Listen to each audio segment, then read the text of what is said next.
পেপারওয়ালা এরকম অনুরোধ শুনে বেশ অবাক হলো যে হাতে পেপার দেওয়ার জন্য তিনি আমাকে মাসে 500 টাকা বেশি দেবেন, কিন্তু কেন? একজন পেপারওয়ালা সকাল হলেই শহরের এগলি সেগলি ঘুরে ঘুরে এ বাড়িতে সে বাড়িতে তিনি পেপার দিতেন। এরকমই এক বৃদ্ধ মহিলার বাড়িতেও তিনি প্রতিদিন পেপার দিতেন। তার বাড়ির গেটের সামনে গিয়ে পেপারটা ভাঁজ করে তার বাড়ির ভিতরে ছুঁড়ে ফেলে তিনি তাড়াহুড়ো করে বেরিয়ে যেতেন। একদিন ওই বাড়ির বৃদ্ধ মহিলা অনেক কষ্ট করে গেটের সামনে এসে দাঁড়িয়েছিলেন। পেপারওয়ালা যথারীতি প্রতিদিনের মতো সাইকেলের বেল বাজিয়ে পেপারটা গেটের সামনে ছুঁড়ে মেরে তাড়াতাড়ি করে বেরিয়ে যাচ্ছিলেন। গেটের সামনে দাঁড়িয়ে থাকা বৃদ্ধ মহিলা তখন তাকে ডাকলেন, এই যে বাবা, একটু শোনো, একটু দাঁড়াও। পেপারওয়ালা তো প্রচন্ড বিরক্ত হলেন, কারণ তার এখনো অনেক বাড়িতে পেপার দিতে হবে। তবুও তিনি বৃদ্ধ মহিলার ডাকে দাঁড়ালেন।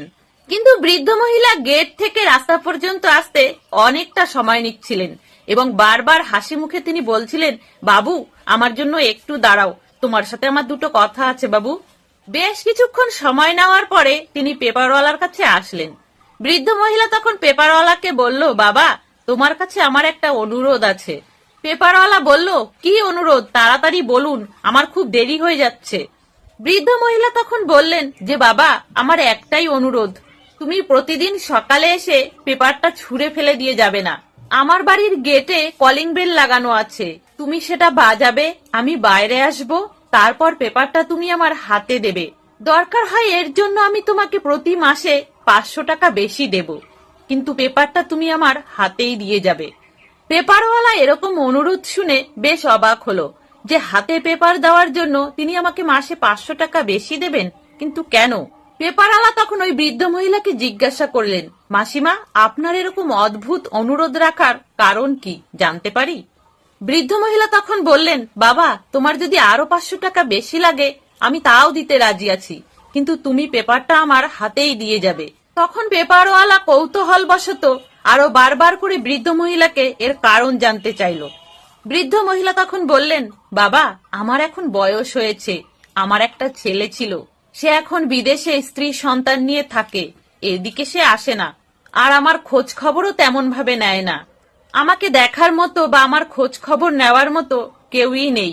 তাই আমার ভীষণ ভয় হয় আমি যদি মারা যাই 4-5 দিনের মধ্যেও কেউ আমার কোনো খোঁজ খবর করবে না। ফলে আমার মৃতদেহ পচে পচা গন্ধ বেরোবে, আশেপাশের মানুষজন বিব্রত হবে। তাই তুমি প্রতিদিন পেপার দিতে এসে কলিং বেল বাজাবে, আমি বাইরে আসব, পেপার নেব, তারপরে তুমি চলে যেও।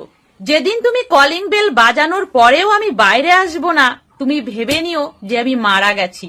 সবার প্রথমে তুমি আমার পাড়া প্রতিবেশীদের খবর দিও, তারপর তুমি পুলিশকে খবর দিও, তারা এসে আমার দেহ উদ্ধার করবে। বৃদ্ধ মহিলার মুখে এই কথা শুনে পেপারওয়ালার বুকটা বেদনায় ভরে গেল। সে ছলছল চোখে বৃদ্ধাকে বলতে লাগলো, এই শর্তে আমি রাজি আছি, প্রতিদিন সকালে এসে আমি কলিং বেল বাজাবো, আপনি বাইরে আসবেন, আপনার হাতে আমি পেপার দেব, কিন্তু আমারও একটা শর্ত আছে। বৃদ্ধ মহিলা তখন বললেন, কি শর্ত বাবা, তোমার কি আরো টাকা চাই? পেপারওয়ালা তখন বললেন যে, না, আমার শর্ত এটাই যে আমি পুরো পাড়া পেপার দিয়ে এসে সবার শেষে আপনার কাছে পেপার দিতে আসব, আপনার হাতে পেপার দেব এবং আপনার সাথে বসে বেশ কিছুক্ষণ গল্পগুজব করব, তারপরে আমি যাব। আর হ্যাঁ, এর জন্য আমাকে কোনো এক্সট্রা পয়সা দিতে হবে না। এই গল্পের থেকে আমরা এটা বুঝতে পারি যে আমাদের আশেপাশে অনেক বৃদ্ধ বাবা মারাই থাকেন, যাদের হয়তো দেখাশুনো করার মতো মানুষ অনেক সময় থাকেন, আবার থাকেন না।